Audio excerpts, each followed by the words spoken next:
Halo Halo Sumatera Sumatera Utara, Utara. selamat sore pemirsa untuk memperbaharui informasi Anda seputar Sumatera Utara. Sumatera Utara hari ini hadir kembali menjumpai Anda edisi Selasa 22 Agustus 2023. Kali ini bersama saya Keriawan Sembiring. Dan saya Udran dari Olinka, sejumlah informasi menarik telah disiapkan oleh tim redaksi kami. Berikut berita selengkapnya.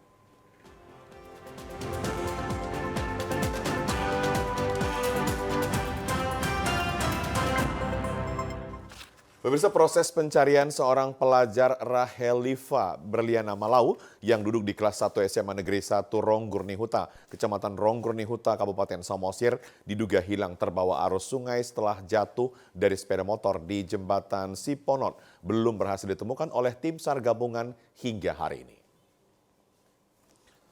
Menurut informasi, peristiwa tersebut terjadi Senin pagi saat korban hendak berangkat ke sekolahnya. Kedua orang tua Rahelifa Berlianta Malau teriak histeris memanggil anak korban sambil menangis saat anaknya terbawa arus. Sementara tim SAR gabungan masih terus berupaya melakukan pencarian korban. Meski medan yang sangat sulit, tim SAR gabungan yang terdiri dari Pos SAR Danau Toba ini, TNI, kepolisian, dan warga menuruni sungai yang cukup terjal dengan menggunakan tali untuk melakukan pencarian terhadap korban. Sebanyak 7 orang anggota Pos SAR Danau Toba bersama anggota TNI dan Polri berupaya keras dengan menyusuri aliran sungai serta memeriksa area sekitar, namun korban belum berhasil ditemukan tim gabungan. Kapolsek Pangururan Ronggurnihuta AKP Marlen Sitanggang mengatakan, peristiwa terjadi Senin pagi saat korban menggunakan sepeda motornya hendak ke sekolah. Warga menemukan sepeda motor korban di jembatan Siponot. Diduga korban terjatuh ke dalam sungai dan hilang terbawa arus. Koordinator Pos SAR Danau Toba, Hisar Turnip mengatakan sejauh 1 km dari lokasi peristiwa saat menyusuri sungai, tim SAR gabungan belum menemukan jejak petunjuk. Proses pencarian pun masih terus dilakukan oleh tim gabungan bersama masyarakat dengan menggunakan perahu. Masyarakat bahwa adanya siswa SMA Negeri 1 Ronggurnihuta bernama Rahel Dipa Malau menggunakan sepeda motor. Ditemukan sepeda motornya berada pas di atas jembatan sana. Jembatan yang kita lihat, namun orangnya tidak ada di sana. Sesuai dengan posisi TKP dan benturan-benturan di tempat kejadian perkara, patut dimungkinkan adik kita ini terjatuh ke hamparan sungai yang ada di bawah ini. Jadi kita melakukan pengecekan melalui rappling. Ada 2 personil dari sisi kiri jembatan. Kemudian setelah lowering dan lifting dilanjut lagi sesi kedua, lowering dan naiknya tadi sekitar 1 km. Jadi memang dari LKP sampai sejauh 1 km itu belum ada tanda-tanda ditemukannya korban. Sesosok mayat pria tanpa identitas ditemukan warga mengambang di bandaran Sungai Janji di Kecamatan Bilah Barat, Kabupaten Labuhan Batu. Penemuan mayat tanpa identitas sempat menghebohkan warga di sekitar lokasi tempat kejadian di dekat Waterboom, Desa Janji, Kecamatan Bilah Barat, Kabupaten Labuhan Batu pada Senin sore. Mayat tersebut ditemukan warga dalam posisi telungkup, memakai celana olahraga training pendek warna hitam berjenis kelamin laki-laki.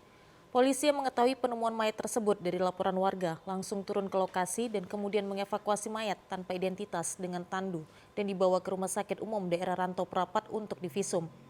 Baur Inafis Satreskrim Polres Labuhan Batu, Aibda Junisha Putra mengatakan, adanya informasi dari warga mengenai penemuan mayat di bandaran sungai pada pukul 14 waktu Indonesia Barat. Bermula dari laporan dari masyarakat adanya temuan sesosok mayat di bandaran sungai, tepatnya di Desa Janji, Kecamatan Bilah Barat. Selanjutnya kami dari Polres Labuhan Batu menuju TKP dan melakukan evakuasi terhadap korban, langsung membawa ke Rumah Sakit Umum Daerah Labuhan Batu untuk dilakukan visum. Saat ini pihak kepolisian Satreskrim Polres Labuhan Batu menyelidiki dugaan sementara penyebab korban tewas karena hanyut tenggelam. Pemirsa, personil Polri yang kesehariannya berbaur dengan awak media mengalami kecelakaan dan meninggal dunia pagi tadi di Lintas Sumatera. Kejadian bermula saat sepeda motor BK 4214 CBH yang dikemudikan Bribka Wiwin dari arah Tebing menuju Medan hendak berangkat berdinas ke Polres Serdang Bedagai. Dengan memakai pakaian dinas olahraga, setibanya di TKP, diduga mendahului mobil jenis truk yang berada di depannya dan tidak memperhatikan mobil minibus BK 8789NE yang dikemudikan Ahmad Muhajir datang dari arah berlawanan dan terjadi tabrakan. Atas kejadian tersebut, korban dilarikan ke Rumah Sakit Melati Kampung Pon untuk diberikan pertolongan, namun nyawanya tidak bisa diselamatkan. Para rekan kerja termasuk awak media yang seharinya berkumpul di sela kegiatan peliputan di Polres Serdang Bedagai merasa terkejut dan tidak menyangka atas kejadian ini. Kecelakaan daripada anggota kita yaitu Wiwin Sinaga, Wiwin Sinaga, kejadiannya setelah mengantar anak sekolah dan dia mau mengejar apel. Kejadiannya di mana, Bulan? Kejadiannya di Bamban. Polres Asahan menggerebek lokasi perjudian di kantor OKP Komplek Geraha Kisaran, Kabupaten Asahan. Kapolres Asahan bersama anggotanya menggerebek sebuah bangunan kantor OKP yang diduga menjadi lokasi perjudian yang sangat meresahkan masyarakat di Komplek Geraha, Kota Kisaran, Kabupaten Asahan. Sejumlah pemain langsung kocar-kacir saat petugas tiba di lokasi. Dari lokasi tersebut, petugas menemukan sebanyak 6 mesin judi, yakni 3 mesin tembak ikan dan 3 mesin judi jackpot. Selanjutnya mesin judi langsung diamankan ke Mapolres Asahan. Kapolres Asahan AKBP Rocky Marpaung mengatakan bentuk perjudian sudah lama tidak beroperasi di Kabupaten Asahan. Namun berdasarkan informasi warga, terdapat mesin judi yang buka secara sembunyi-sembunyi. Petugas yang melakukan penyelidikan langsung mendatangi lokasi dan hasilnya benar ditemukan mesin judi. Hari ini kita terima informasi daripada semua masyarakat yang melalui toko-tokonya untuk melakukan pengecekan langsung. Ternyata kami dapatkan, walaupun tadi situasi memang cukup ramai sehingga berlarian, tetapi paling tidak ya kita sudah melakukan tindakan dan menitip pesan kepada semua pihak ya bahwa tidak boleh ada perjudian. Dan kami, saya dan bersama Pak Dandim 0208 dan semua para tokoh masyarakat, tokoh pemerintah tetap berkomitmen dan konsisten menolak segala bentuk aksi perjudian dan narkoba yang ada di Kabupaten Asahan.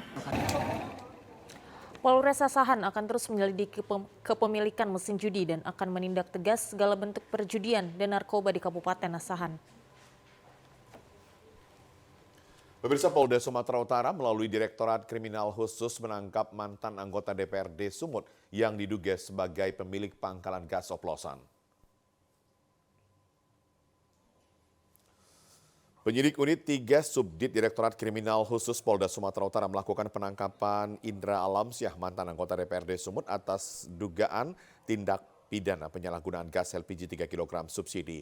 Pelaku ditangkap di sebuah perumahan di kawasan Kota Binjai. Sebelumnya Polda Sumatera Utara mengungkap penyalahgunaan gas LPG bersubsidi beberapa waktu di Jalan Masjid Deli Serdang beberapa waktu lalu. Dalam pengungkapan tersebut, polisi berhasil mengamankan 3 orang pekerja yang kedapatan sedang melakukan praktek pengoplosan.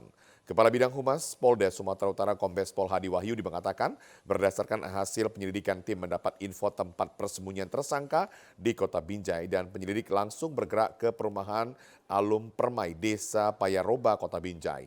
Penyidik menemukan keberadaan tersangka di lokasi dimaksud dan selanjutnya langsung melakukan penangkapan serta membawanya ke Ditreskrim Suspolda Sumut guna dilakukan pemeriksaan lebih lanjut. Tersangka IA di Binjai saat ini masih terus didalami oleh penyidik terkait dengan banyak hal tentunya yang harus dilengkapi dalam proses pemeriksaan, di mana sudah menetapkan 3 orang tersangka sebelum. Kita tunggu proses secepatnya dilakukan oleh penyidik dan tentu penyidik juga berkoordinasi dengan rekan-rekan jaksa penuntut umum. Kita tunggu proses berikutnya ya.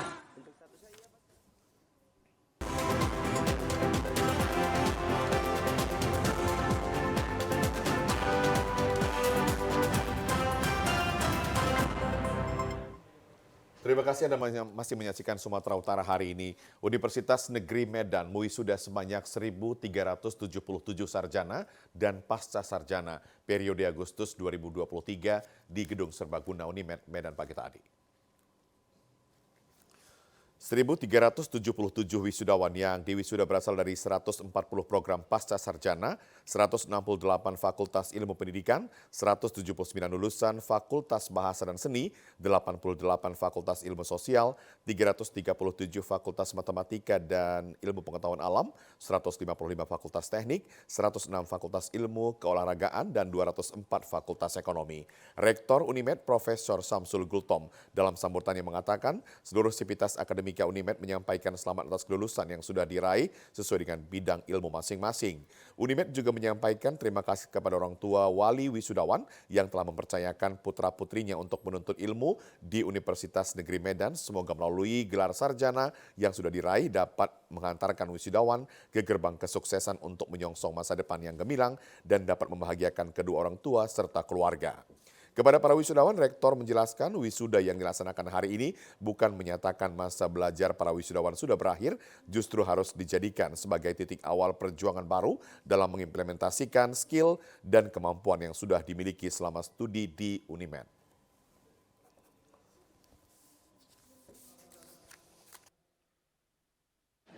Era sekarang bukan lagi era kompetitif, tapi yang dibutuhkan dunia kerja saat ini kemampuan, skill, dan mampu berkolaborasi di dalam berbagai sektor pekerjaan tentunya.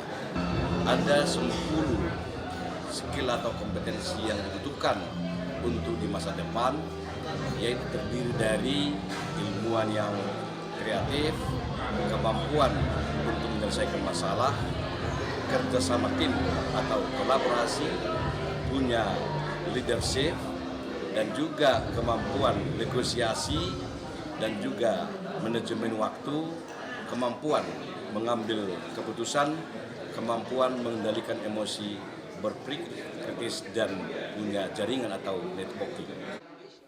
Ketua Senat Unimed Profesor Syawal Gultom pada acara wisuda menyampaikan orasi ilmiah bagaimana cara mendapatkan pekerjaan dan memenangkan persaingan di era persaingan yang ketat saat ini. Growth mindset adalah cara untuk meningkatkan kapasitas sehingga tidak pernah puas dan selalu berupaya untuk menjadi diri yang lebih baik. Wisudawa terbaik dari masing-masing fakultas diberikan penghargaan oleh Universitas Negeri Medan. Setiap wisudawan diharapkan dapat menjaga nama baik Universitas Negeri Medan. Dr. Haji Firmansyah terpilih menjadi Rektor Universitas Muslim Nusantara UMN periode 2023-2027. Selain melantik rektor, juga melantik wakil rektor dan pengurus harian UMN kemarin. Pelantikan rektor dan wakil rektor beserta pengurus harian UMN Al-Wasliyah dilaksanakan di Aula Usman Kampus Abdurrahman Syihab. Juga dihadiri Wagubsu Musa Rajaksyah dan mantan Gubernur Sumatera Utara Datok Syamsul Arifin kemarin siang.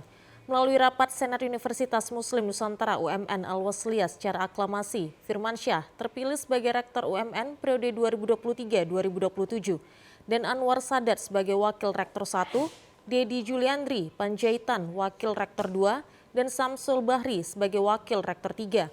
Sebagai proses uji kelayakan dan kepatutan, 4 pimpinan baru UMN Al-Wasliyah ini memperoleh nilai tertinggi. Haji Firmansyah sebagai Rektor terpilih UMN Al-Wasliyah mengatakan, proses pemilihan berlangsung secara musyawarah mufakat. Banyak tantangan yang harus dilalui di masa depan dan juga peluang yang besar untuk meningkatkan daya saing perguruan tinggi. Oleh karenanya ia memiliki program percepatan untuk meningkatkan akreditasi program studi dan institusi universitas, serta peningkatan kompetensi dosen dan mahasiswa. Apa yang telah diperbuat rektor terdahulu, Hardi Mulyono Surbakti, akan terus dilakukan. UMN Al-Wasliyah juga mendapat dukungan dari LL Dikti Sumut untuk menjadi perguruan tinggi unggul yang bersinergi dengan LL Dikti Sumut. Semakin maju, semakin baik, semakin marhamah, tentu berkemajuan, berintegritas, itu yang kita inginkan.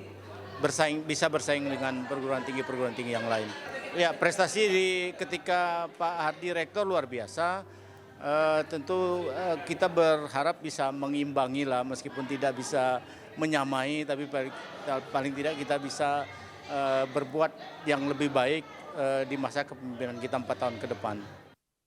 Ketua PB Al-Wasliyah Kiai Haji Masyuril Kamis mengatakan pemilihan rektor dan wakil rektor yang dilaksanakan secara musyawarah mufakat menjadi suatu hal yang baik dan menilai masing-masing calon memiliki visi yang sama sehingga proses pemilihan berjalan lancar. Ia percaya rektor terpilih dapat berinovasi untuk menjawab tantangan yang ada. Peralihan kepemimpinan itu sesuatu yang harus dilakukan dan tentunya kita berharap yang sudah ada sekarang dikembangkan, yang baik kita teruskan, dan tentunya harus melakukan lompatan dan inovasi ke depan. Kenapa? Karena kita berhadapan dengan persaingan yang sangat luar biasa. Kita berhadapan dengan generasi tidak sekedar milenial, tapi sudah generasi alfa, yang serba instan, yang serba cepat. Karena itu para rektor yang dilantik dan sivitas akademika harus selalu melakukan upgrade. Artinya kita punya harapan yang besar untuk kemajuan UMN ke depan insya Allah. Setelah acara pelantikan Universitas Muslim Nusantara UMN juga melaksanakan tradisi upah-upah dan memberikan cenderamata kepada para mantan rektor UMN Al-Wasliyah. Sementara itu, pemirsa, keberadaan Universitas Muslim Nusantara sangat berperan dalam meningkatkan mutu pendidikan di Provinsi Sumatera Utara dan Kota Medan, termasuk tokoh-tokoh agama dan ormas-ormas yang menyatukan langkah agar dunia pendidikan semakin maju. Wakil Gubernur Sumatera Utara Musa Rajeksa saat menghadiri pelantikan rektor dan wakil rektor beserta pengurus harian Universitas Muslim Nusantara UMN Al-Wasliyah menyatakan peran serta perguruan tinggi sangat dibutuhkan dalam meningkatkan kualitas pendidikan untuk dapat menghasilkan lulusan yang siap pakai dan dapat bersaing di era global saat ini.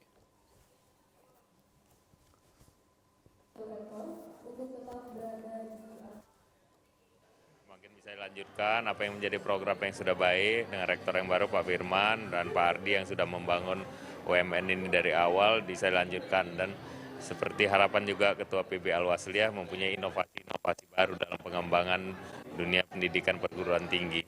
Banyak perguruan tinggi yang terus mempunyai prodi-prodinya yang lengkap, dan ini salah satu juga yang kita harapkan dari UMN ini.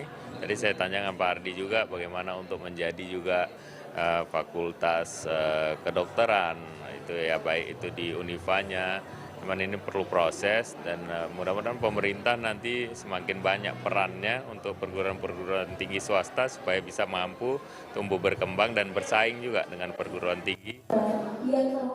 Tokoh masyarakat dan juga mantan Gubernur Sumatera Utara Dato Sri Haji Syamsul Arifin mengatakan dirinya berperan serta sejak awal berdirinya UMN. Dan hingga saat ini peran UMN Al-Wasliyah dalam memajukan dunia pendidikan sudah sangat baik.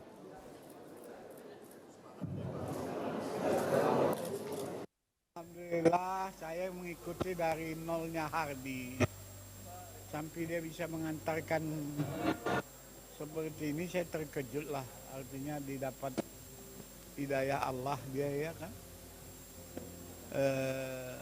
Mudah-mudahan penerusnya ini lebih mengembangkan. Ini saya sebagai warga Al-Wasliyah, saya anggota Al-Wasliyah dari muda, dididik di Al-Wasliyah. Di akhir-akhir umur saya ini membahagiakan saya melihat Al-Wasliyah. Oh, sudah jauh lebih maju lah dari dulu, jauh lebih maju. Mudah-mudahan saya lihat juga rektor yang akan datang ini mampu. Ya. Kapolda Sumatera Utara Irjen Pol Agung Setia Imam Effendi menghadiri zikir dan doa bersama dalam rangka HUT Kemerdekaan Republik Indonesia yang ke-78. Bupati Serdang Bedagai Dharma Wijaya mengucapkan terima kasih atas kehadiran Kapolda Sumatera Utara Irjen Pol Agung Setia Imam di Kabupaten Serdang Bedagai. Berharap Kamtibmas di Kabupaten Srge menjadi kota yang lebih aman dan nyaman. Kegiatan zikir dan doa bersama dihadiri seluruh tokoh agama dan masyarakat juga Forkompimda. Kapolda Sumut Irjen Pol Agung Setia mengatakan, kemerdekaan ke-78 Republik Indonesia diisi dengan berbagai kegiatan yang dapat membangun Kabupaten Srge jauh lebih maju dan jangan melihat ke belakang. Kapolda berharap di HUT ke-78 kemerdekaan Republik Indonesia, masyarakat Sergei dapat bersinergi dengan pemerintah di daerah, khususnya dalam tahun politik ini. Kedepannya Kabupaten Sergei dapat melahirkan pemimpin yang amanah dan dapat memprioritaskan pembangunan di Serdang Bedagai. Itu utama saya ingin berpesan bahwa kemerdekaan harus diisi, kemajuan harus diteruskan. Bahwa kita tidak bisa terlalu banyak menengok ke belakang, tapi bagaimana ke depan kita bisa membangun dan memastikan bahwa semua komponen bangsa ini bersatu, kemudian memajukan Serdang Bedagai, saling mengisi, gotong royong, dan semua itu rasanya akan menjadi modal kita untuk memastikan kita akan meraih kesuksesan di masa yang datang. Al-Ustadz Ahmad Muwadik dalam tausiahnya mengatakan pentingnya mempertahankan kemerdekaan yakni dengan cara mempertahankan kelestarian alam yang ada di Indonesia. Dikatakan sampai saat ini negara-negara Eropa masih menginginkan Indonesia karena potensi alam dan ragam budaya Indonesia tidak ada di negara lain. Oleh karena itu sama-sama mendukung program pemerintah untuk Indonesia ke depan lebih baik lagi. Pemirsa, guna generasi muda saat ini dituntut memiliki jiwa nasionalis dan rasa cinta tanah air dengan ilmu pengetahuan dalam meraih Indonesia maju. Seperti yang dilakukan para pelajar anggota pasukan pengibar bendera pada peringatan Hari Ulang Tahun ke-78 Republik Indonesia tahun 2023. Hal tersebut disampaikan Bintara Pembina Desa Babinsa TNI Sertu Forius Zega saat melakukan sosialisasi wawasan kebangsaan kepada anggota Paskibra tingkat Kecamatan Sitolu Ori, Kabupaten Nias Utara kemarin.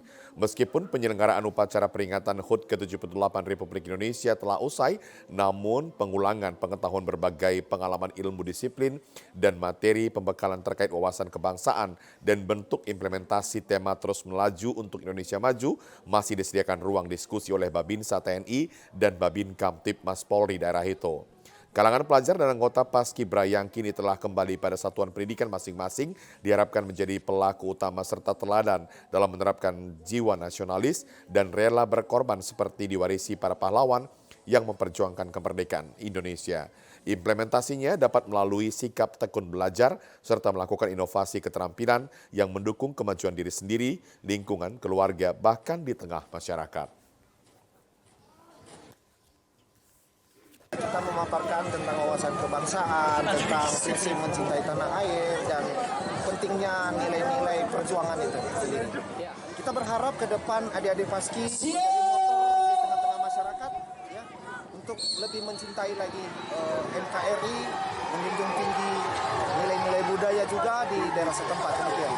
Baik, kesan pesan kami itu kami mengalami kalau sisi negatif itu latihannya sangat keras, tapi kalau sisi positif kami bisa terbentuknya karakter dan kedisiplinan, dan kami juga dibentuk dan supaya bisa menjadi kompak dari yang salah-salah menjadi bagus serentak semua.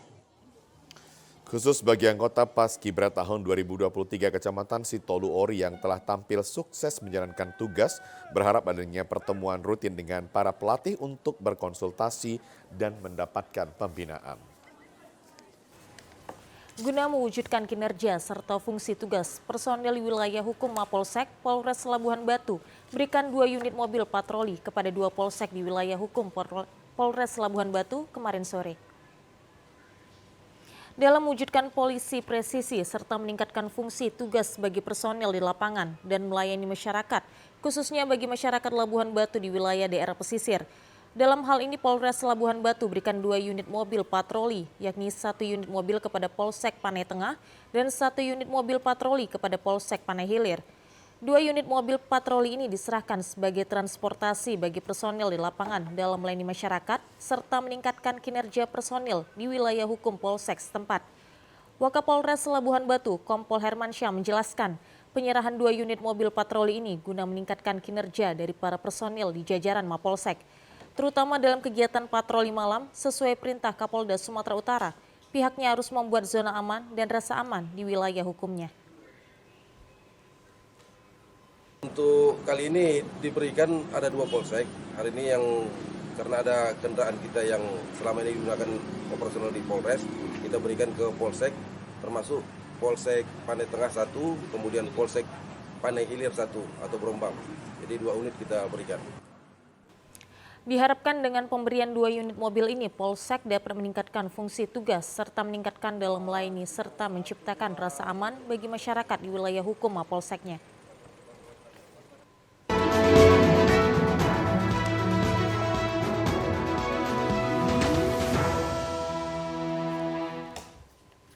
Pemirsa, KPUD Serdang Bedagai mengumumkan 534 daftar calon sementara bakal calon legislatif yang telah memenuhi syarat. Tanggapan dari masyarakat kini telah dibuka dan dapat diberi masukan. Hal tersebut disampaikan Ketua KPUD Serdang Bedagai Fuad Hasan Lubis di sela kegiatannya setelah melalui sejumlah tahapan verifikasi administrasi dan pemeriksaan dokumen bacalek yang diajukan partai politik, maka KPUD Serdang Bedagai telah menerima 747 berkas bacalek yang diajukan 18 partai politik. Dari sejumlah tahapan verifikasi, KPUD menemukan 61 berkas syarat memenuhi, sedangkan 686 dinyatakan belum memenuhi syarat dan diberikan waktu untuk perbaikan. Hingga tahap pencermatan DCS, KPUD terus melakukan perbaikan dan pengembalian berkas ke parpol untuk dilakukan penyempurnaan. Hingga batas yang telah ditentukan, maka saat ini KPUD telah menetapkan daftar calon sementara yang telah memenuhi syarat sebanyak 534 bakal calon legislatif. Fuad Hasan menyatakan dalam tahap pengumuman DCS, masyarakat diberi ruang untuk memberikan tanggapan atas DCS bacalek tersebut dan masukan tersebut nantinya akan ditindaklanjuti KPUD Serdang Bedagai. Sementara untuk tahapan selanjutnya, KPUD akan melakukan tahapan penetapan calon tetap legislatif di Serdang Bedagai. Ya, KPU sudah melakukan proses verifikasi administrasi dan di situ dinyatakan bahwa masih terdapat bakal calon legislatif yang berkas pencalonannya tidak memenuhi syarat. Maka yang tidak memenuhi syarat ya tidak bisa menjadi atau kita masukkan ke dalam daftar calon sementara. Komisi Pemilihan Umum Kota Binjai mengumumkan daftar pencalonan sementara DCS pemilihan legislatif partai politik. Berikut pengumuman daftar pencalonan sementara KPU Kota Binjai.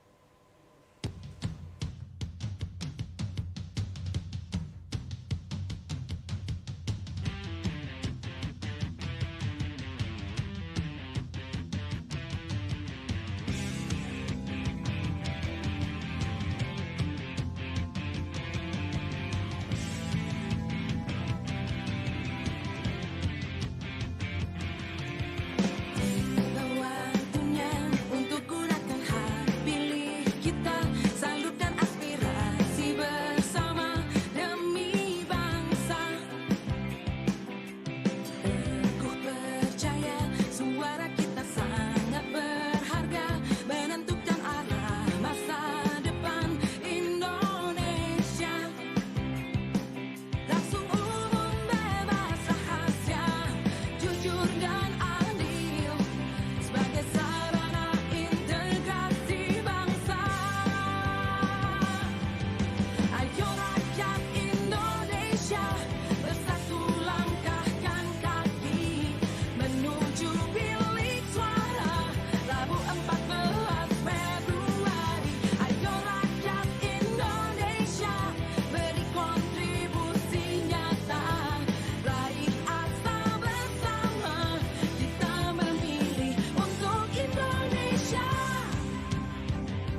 Pemirsa, persiapan pemilihan kepala daerah tahun 2024 telah memasuki tahapan penetapan daftar calon sementara anggota DPRD Kota Medan.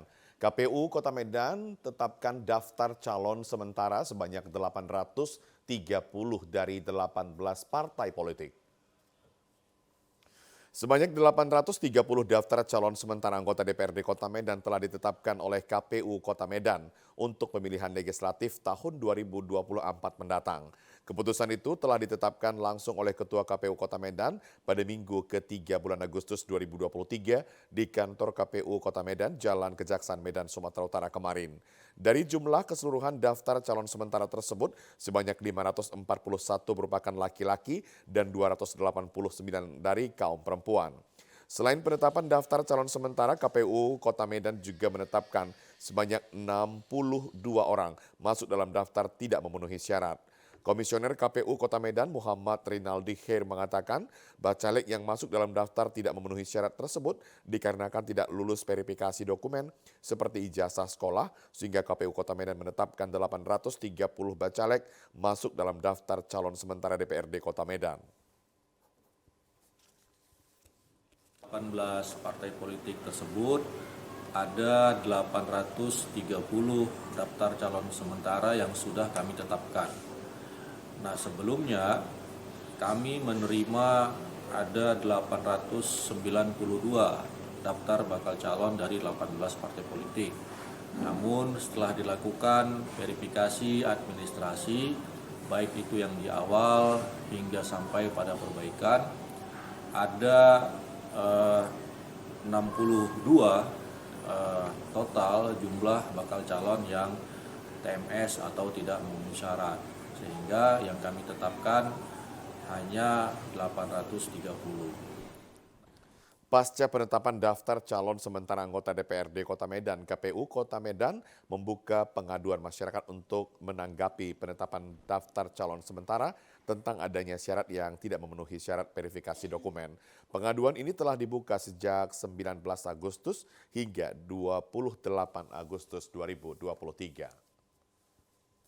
Komisi Pemilihan Umum Sumatera Utara menetapkan dan telah mengumumkan daftar calon sementara calon anggota legislatif DPRD Sumatera Utara untuk pemilihan legislatif 2024. Dari total keseluruhan daftar calon sementara ini, sebanyak 101 bacalek DPRD Sumut dinyatakan tak lolos verifikasi. Komisi Pemilihan Umum Sumatera Utara resmi mengumumkan daftar calon sementara anggota legislatif DPRD Sumut sebanyak 1.645 orang. Ketua KPU Sumut Herdiansi Adnin menyebutkan hal ini berdasarkan keputusan KPU Sumut nomor 101 tahun 2023 dan sesuai dengan ketentuan pasal 71 Peraturan KPU nomor 10 tahun 2023. Setelah DCS calon legislatif DPRD Sumut ini diumumkan, KPU Sumut berharap adanya tanggapan masyarakat dengan disertai bukti yang kuat jika terdapat bacalek yang bermasalah baik secara hukum maupun lainnya. Masyarakat diminta untuk datang ke KPU Sumut menyampaikan jika terdapat nama bacalek dalam DCS yang bermasalah. Selain itu, pengaduan dan tanggapan masyarakat juga dapat dikirim melalui email KPU Sumut. Sementara itu, untuk partai memiliki DCS bacalek paling sedikit, yakni Partai Garuda berjumlah 28 bacalek, disusul oleh Partai Umat dengan jumlah 45 bacalek dari total 100 kuota.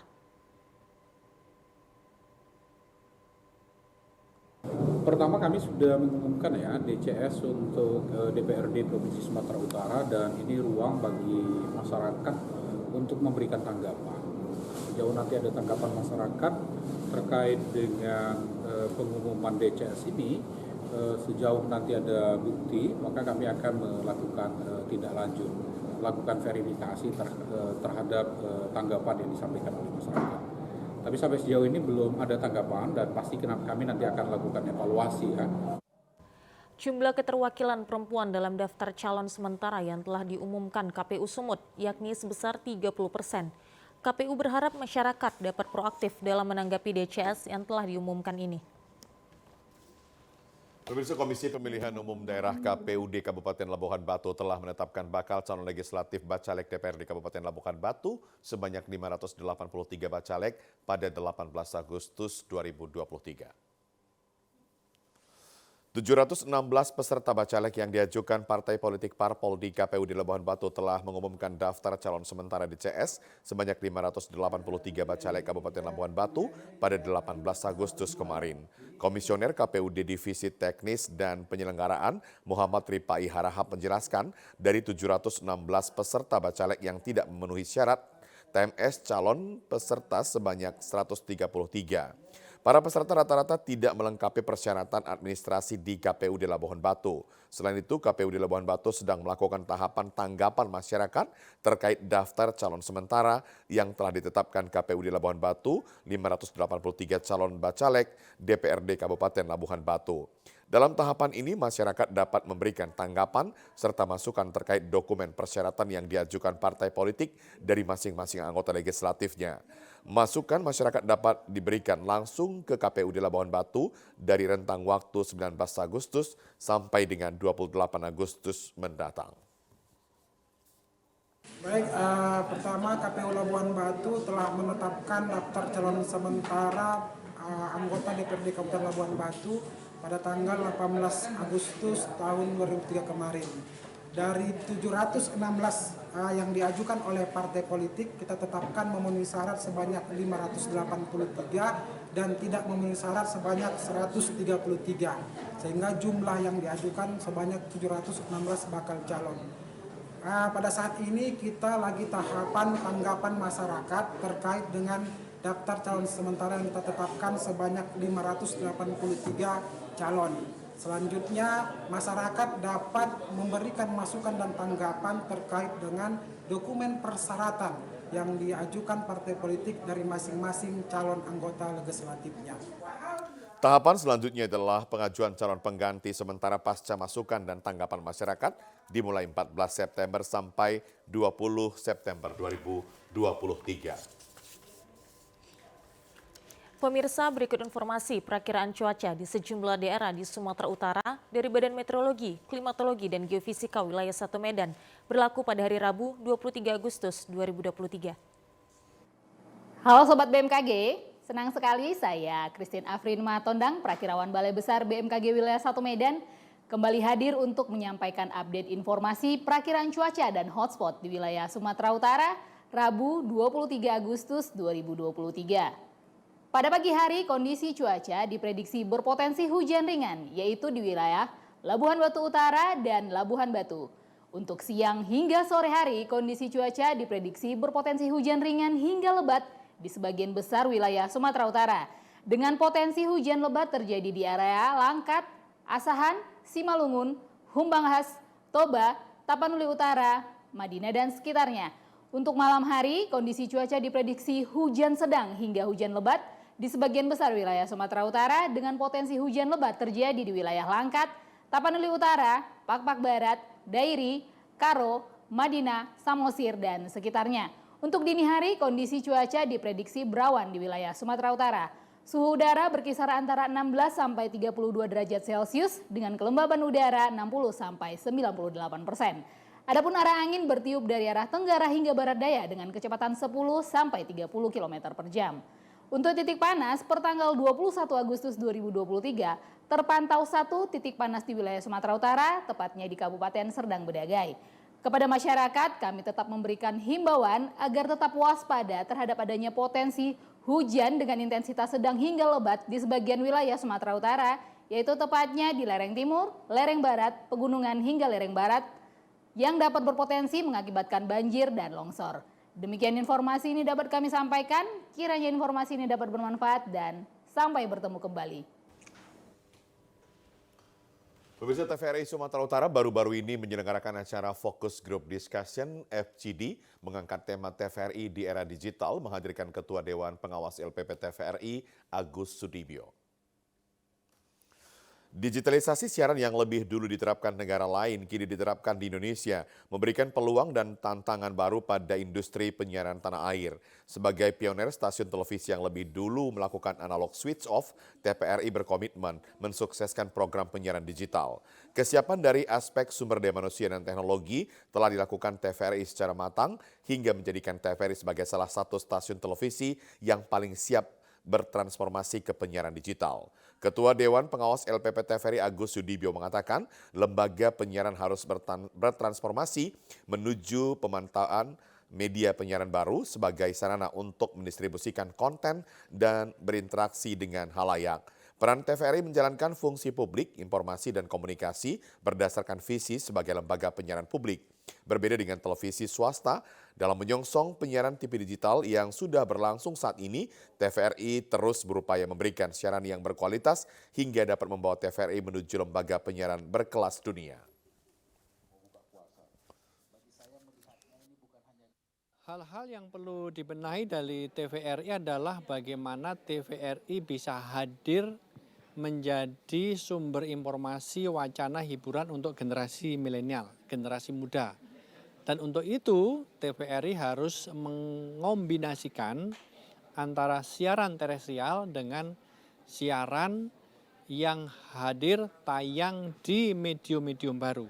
Ya, harapan TVRI tetap menjadi pemersatu bangsa, mempersatukan bangsa, menjaga kebinekaan Indonesia, dan menjadi fondasi, menjadi tiang utama dalam rangka menyelamatkan satu keunggulan komparatif bangsa ini, yaitu salah satu negara multikultur yang bisa bertahan di muka bumi ini, yaitu Indonesia. Dan saya kira TVRI harus menjadi unsur utama untuk menjaga kebinekaan, multikulturalisme sebagai identitas nasional bangsa Indonesia. Pada FGD tersebut menghadirkan sejumlah tokoh mulai dari akademisi, budayawan, praktisi media, tokoh masyarakat, dan tokoh agama. Memasuki era penyiaran digital, TVRI sebagai lembaga penyiaran publik yang memiliki 4 kanal siaran dinilai lebih unggul dibandingkan stasiun televisi lain dengan menghadirkan beragam konten yang menarik, edukatif, serta mengangkat budaya kearifan lokal. Dan berikut pandangan para tokoh publik melihat TVRI di era digital saat ini. Di era digital ini sebenarnya peluang opportunity yang luar biasa buat TVRI, karena di TV saya itu juga sudah ada 4 macam channelnya. Satu TV berbahasa Inggris, nasional, sumut, dan sport. Artinya sebenarnya makin banyak konten yang bisa dihasilkan.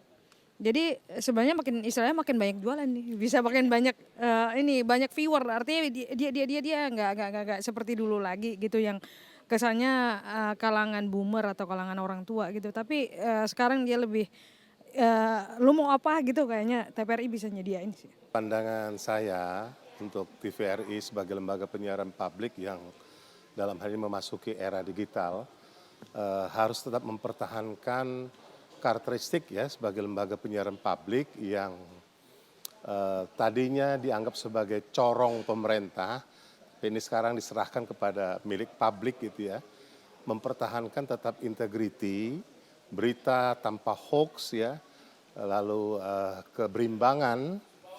Yang penting intinya adalah how to serve the public ya, bagaimana memberikan pelayanan terhadap masyarakat.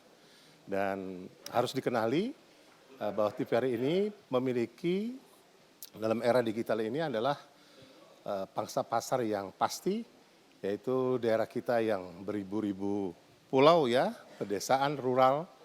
Nah ini yang harus diperhatikan sebagai potensi yang harus dapat dikembangkan. Saya pikir itu.